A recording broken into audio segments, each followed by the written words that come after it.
mechanism of this reaction.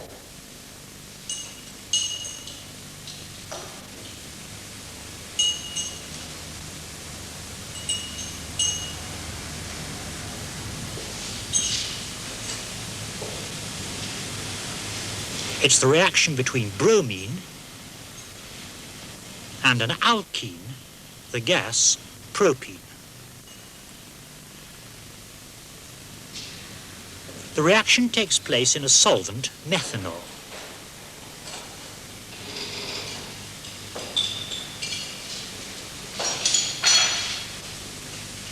Here's the bromine.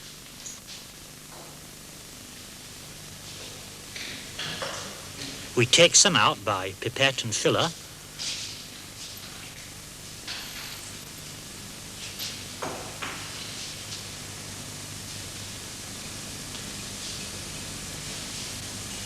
And run it into the methanol.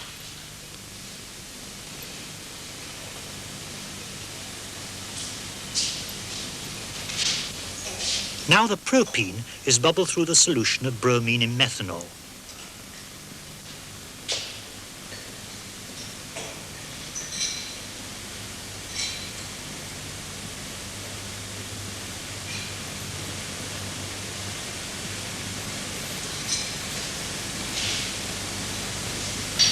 The solution is decolorized as the bromine reacts with the alkene.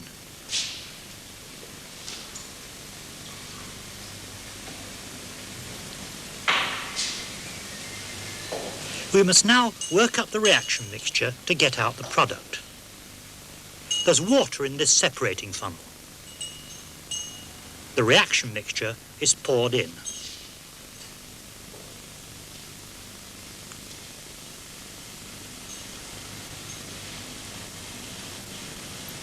Then we add diethyl ether, ethoxyethane, which will dissolve out organic substances.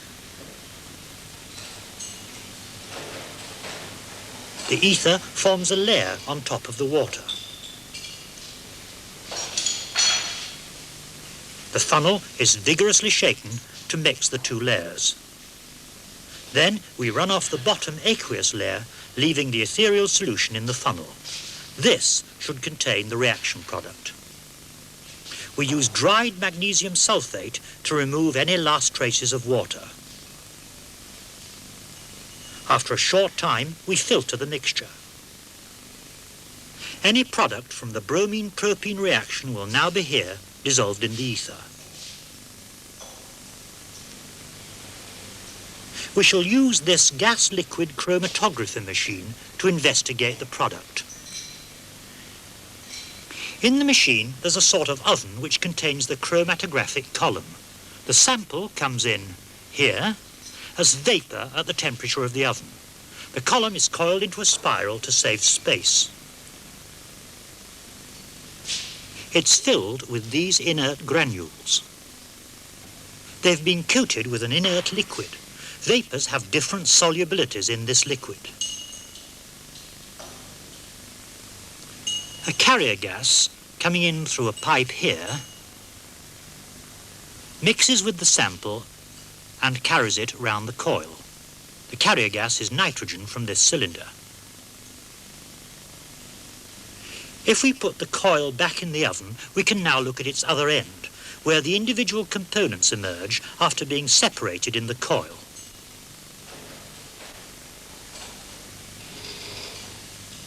They come out at this detector,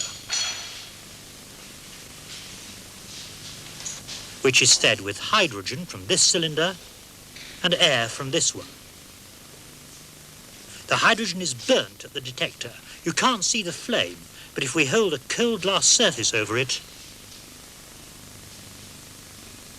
there's the condensation from the burning hydrogen.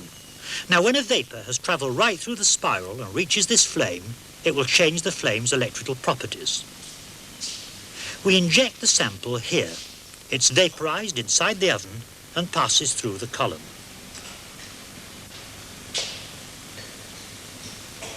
This is the syringe we use to inject the sample.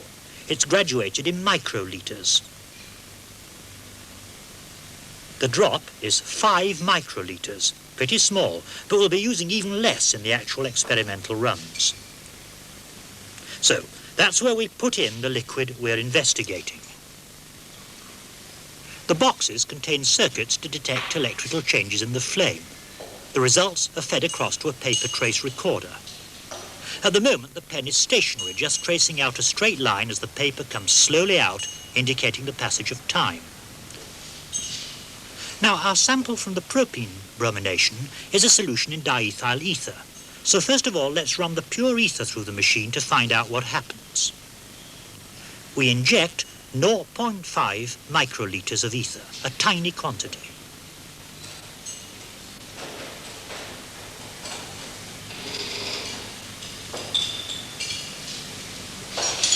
Inside the oven, that ether will be almost immediately vaporized and it will pass into the chromatographic column.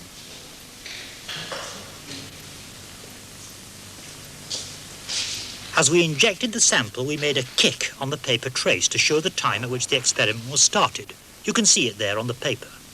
Now, as time passes, the ether vapor is being swept through the spiral column by a stream of nitrogen, and it will take a certain time, depending on its solubility in the liquid inside the column, to reach the hydrogen air flame at the detector. When the ether vapor reaches the flame, we should see some indication on the paper trace. Watch.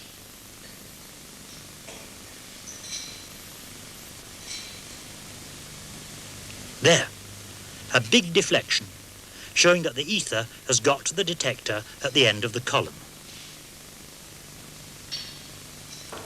Now we can stop the recorder and remove the paper trace. You must be ready to take down a reading from the trace.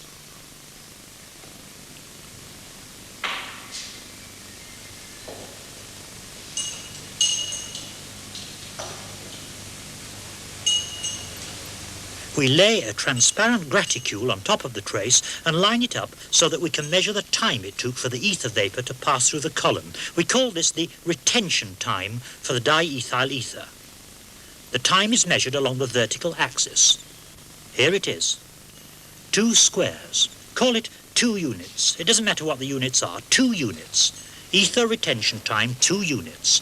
Write it down.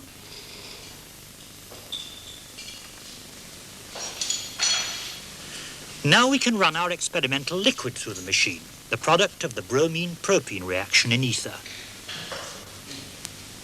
We use the syringe again. And we inject a tiny sample into the apparatus. Once again, as we do this, we make a starting kick on the paper trace recorder. Now, both diethyl ether vapor and the vapor of the product of the propene bromination will start their journey along the chromatographic column. There's the kick on the trace.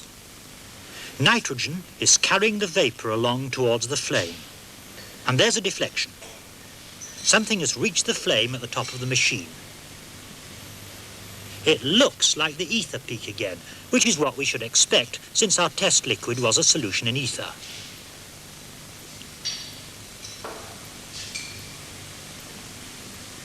After about 3 minutes, another peak.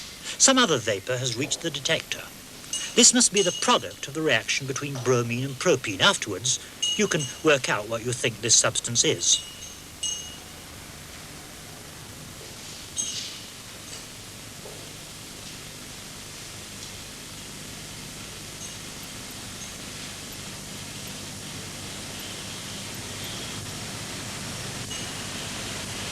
Now get ready to take down some more readings. The first retention time, 2 units. This first peak must be ether again. Now for the second peak. It took longer for this vapor to reach the detector. Write down the retention time for this second peak. It's about what? Well, there's 5 units. 5, 6, 7. It's about 7.8. Estimate it, write it down.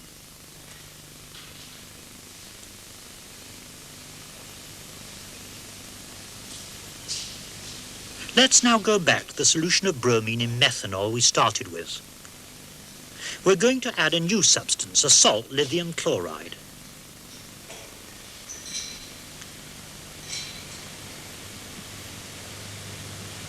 Once again, we pass propene through the solution.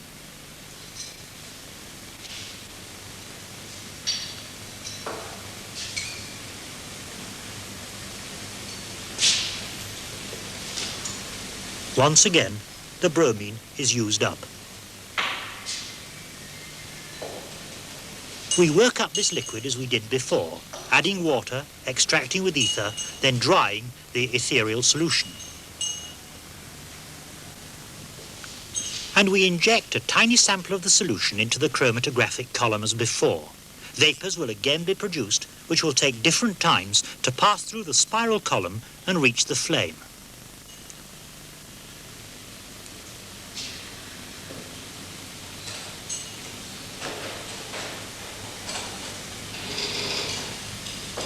There's a first peak. Once again, this is probably the ether.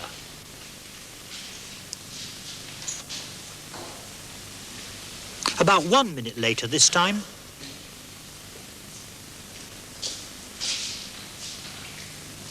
a second peak. A second vapour has reached the flame.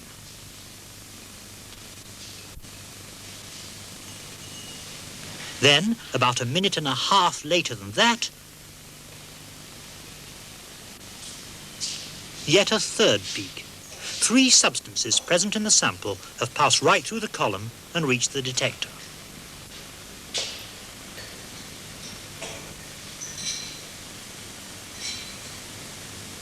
Now for a lot of readings. First, the retention time, first peak. 2 units. So that's the ether again, as we thought. Get ready to estimate the retention time for the second peak. Here it is, 5-point-something units. Estimate it, note it down.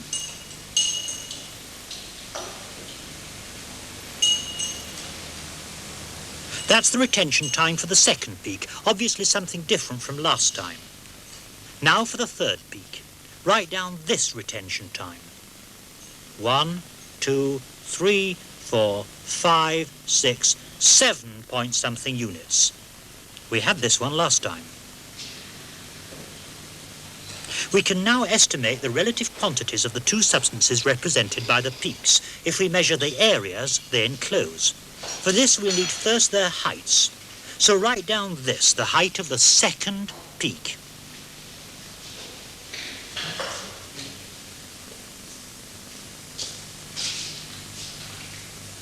And this, the height of the third peak.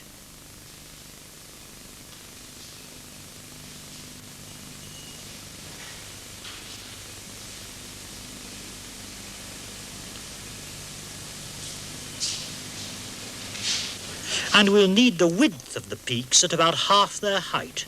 So here's the reading for the second peak again. The breadth halfway up, about 0.8 units.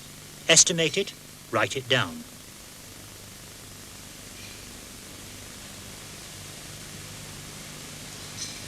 And write down the corresponding width halfway up the third peak. About what? 0.5, 0.6 units? You estimate it, write it down.